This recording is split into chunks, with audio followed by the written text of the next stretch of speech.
Boom. Science Mr. Robertson is back in action. Okay. And today I'm talking about some of the strongest, most horrible things that we have. Some of the most damaging things that we have. And I'm talking about acids. Now, acids, anything that is sour is an acid. When you get a bite of that lemon, and you just suck it all in, it's so strong, that's acidic. That's citronella. And there's many different types of acid that we know. Citric acid, found in fruits is one that we know. Lactic acid. Svenska mjölksyra. That's made if our muscles don't get enough oxygen. We have, saltsyra, magsyra. It's in the stomach. Acid is in so many different things that we have. I have another example here. This is acid. Etica. Etica contains etiksera. This here is a strong and very smelly acid. Leave that one for later. But all these things here, they're acids.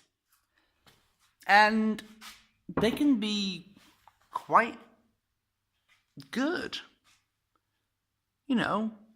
Citric acid. You want to have lots of fruits. You want to have lemons and limes and oranges as part of your diet. So, they're good, right?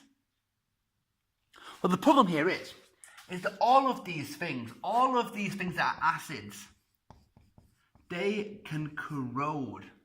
They can ferreta. They can break down living things and destroy them. If they're really strong, and hey, in my cupboard over there, I've got some really strong stuff. They can almost, it's like a burning feeling and burn through the skin in your hand really, really quickly. Some of them don't. I eat lemon. I don't corrode, I don't break down. But I eat a lemon all the time and godis and sweets and have loads of bacteria in my mouth. Then these teeth here, they will freta. Slowly over time, loads of those fizzy drinks. Kolsyra. It's another one. All the cola, all these fizzy drinks here, they slowly will corrode your teeth. The stronger, the faster, but over a long time, yes. So you need to be very careful. But that's my acids there. We find them in all kinds of things. Batteries have them as well. But these here, this is important. And of course, the stronger happens faster. Now, there is an opposite to this. And the opposite, rather than being an acid, is called an alkali and a boss. Now, it's not that easy to find. I don't eat food that is alkali so much. Like limestone, calcstone can be basic alkali. We can also have soaps. Many soaps, not all, but many soaps can be alkali. But not so many things here. We don't use them so much for us or for the nature around. We certainly don't eat so much. But these here are the same but opposite from the acids. Meaning these here can also corrode. They can freta. They break down the skin. They can make you feel very, very ill, actually.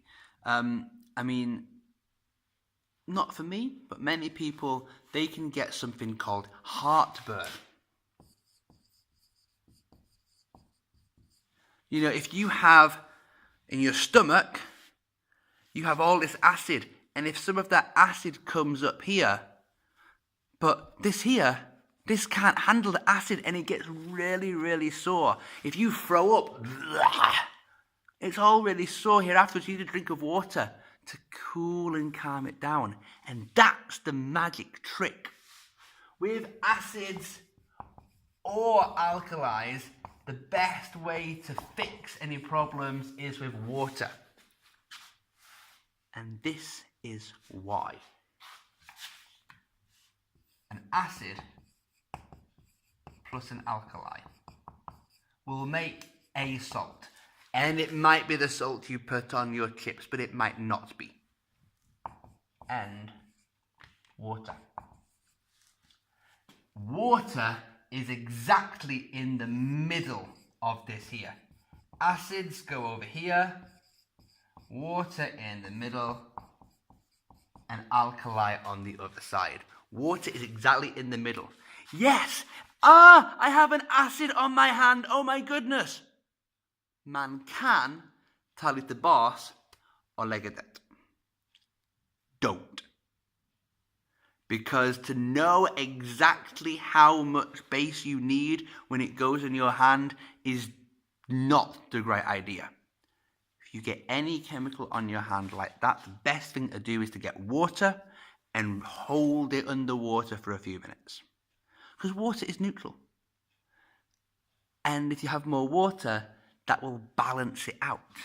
You know, if I have something really down here, and I put more water, it will go over here, and over here, and over here, and it will get towards water where it is safe. This here is my safe zone. You can see that, awesome. And these here are my danger zones. These are my corroding zones. So more water will bring it back towards the middle. It's the quickest and safest way of doing so. So, I had my etica here. And I want to prove to its etica. There's many different things I can do to test if something is an acid or alkali. I will tell you about one. I will tell you about something called universal indicator. Or as you simply call it in Swedish, pH-papper. And this tells me how strong the acid or alkali is. It's called universal indicator because it's lots joined together. Det är inte bara en grej som säger om det är acid eller alkali. It says all of the different levels here. So here's my etica. Here is my little piece of pH-papper. And if I put this in like so, you could see a change in colour. Remember that there, the orange-red colour? That's the etica. I also have here some lime water. Lime water comes from limestone. So it is alkali. Let's try the same thing. Glug, glug, glug. Give me some pH-papper. And glug, glug, glug, glug, glug. This has turned a very, very dark purple colour. As you can see there. Finally, I need some water. Because water is in the middle. Like so. Plop. And water.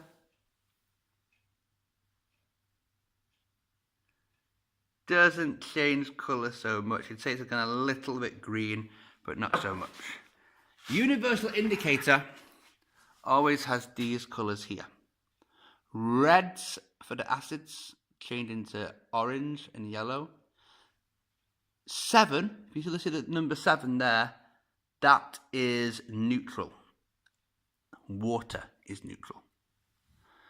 And then as you go up here, the blues and the purples go to be basic. And these here lie in the danger zone. And these here would be safe to touch. The basic rule is, if you think it's too much, get lots of water. Thank you very much.